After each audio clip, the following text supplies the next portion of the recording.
Dustbin দেওয়া হয়েছে ময়লা ফেলানোর জন্য। এটার সাথে যখন আমি দেখলাম যে এই ছবিটা অ্যাড হয়েছে, ময়লা যদি আমি ভুলেও বাইরেও ফেলতাম, তো এখন আরো ইচ্ছা করে বাইরের ময়লা এনে ইচ্ছা করতেছে এটার মধ্যে ফেলি। ময়লার বাক্সে ওনার চেহারাটা মানে সুইটেবল মনে করছে। উস্কানিমূলক কিছু নাই, উনি ঘৃণার যোগ্য, এর জন্য ওনাকে মানুষ ঘৃণার চোখে দেখতেছে। এই ধরনের ময়লার ডাস্টবিন সব জায়গায় রাখা উচিত। এই ডাস্টবিনটা দেখলাম পোস্টার সহ, দেখে ভালো লাগলো এবং আজকে এটাতেই ময়লা ফেলানোর উদ্দেশ্যে আসছি।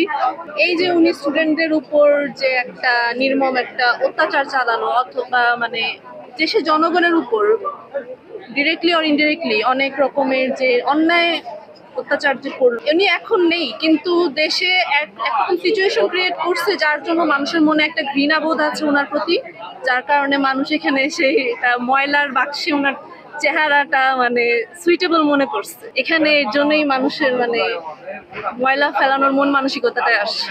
উস্কানিমূলক কিছু নাই, উনি ঘৃণার যোগ্য, এর জন্য ওনাকে মানুষ ঘৃণার চোখে দেখতেছে। সমসাময়িক প্রেক্ষাপটে তো মানে উনি ঘৃণার যোগ্য, উনি যেসব কাজ করছেন, উনি ক্ষমতাকে যেভাবে অপব্যবহার করছেন, সো আমি মনে করি এটা জাস্টিফাইড। ডাস্টবিন দেওয়া হয়েছে ময়লা ফেলানোর জন্য। তো এখন এটার সাথে যখন আমি দেখলাম যে এই ছবিটা অ্যাড হয়েছে, তো আমার ময়লা যদি আমি ভুলেও বাইরেও ফেলতাম, তো এখন আরো ইচ্ছা করে বাইরের ময়লা এনে ইচ্ছা করতেছে এটার মধ্যে ফেলি। তো খুব ভালো লাগতেছে, এটা একটা পারফেক্ট একটা ইয়ে দিচ্ছে আমাদের ভাইয়েরা, ছাত্র ভাইয়েরা।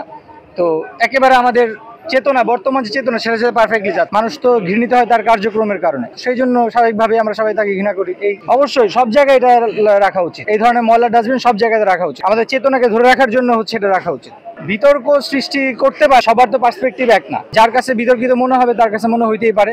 তা আমার কাছে বিতর্কিত কিছু মনে হয় না, মনে হচ্ছে যে ঠিক আছে। এটার সাথে ডেফিনেটলি সামঞ্জস্য, কারণ বই থেকে আপনি কি শেখেন? বই থেকে আমরা সাধারণত বেশিরভাগ ক্ষেত্রে আমাদের ইতিহাস ঐতিহ্য সম্পর্কে জানতে চাই। তো এখানে এটাও একটা ইতিহাস, এখন এটা আমরা যেটা দেখছি এটাও একটা ইতিহাস। তো ইতিহাসের অংশ হিসাবে এখানে আমাদের বড় থেকে বাচ্চারা সব মানুষরা আসতেছে, সবাই আসবে যাবে, তো তারা এই জিনিসগুলো দেখবে, এ থেকে তারাও একটা শিক্ষা নিবে। এটা এখানে বিন হিসাবে আবার রাখা হয়েছে এবং এটা কিছুটা ঘৃণা থেকেও আমরা এখানে আমাদের আবর্জনাগুলো পরিষ্কার করছি।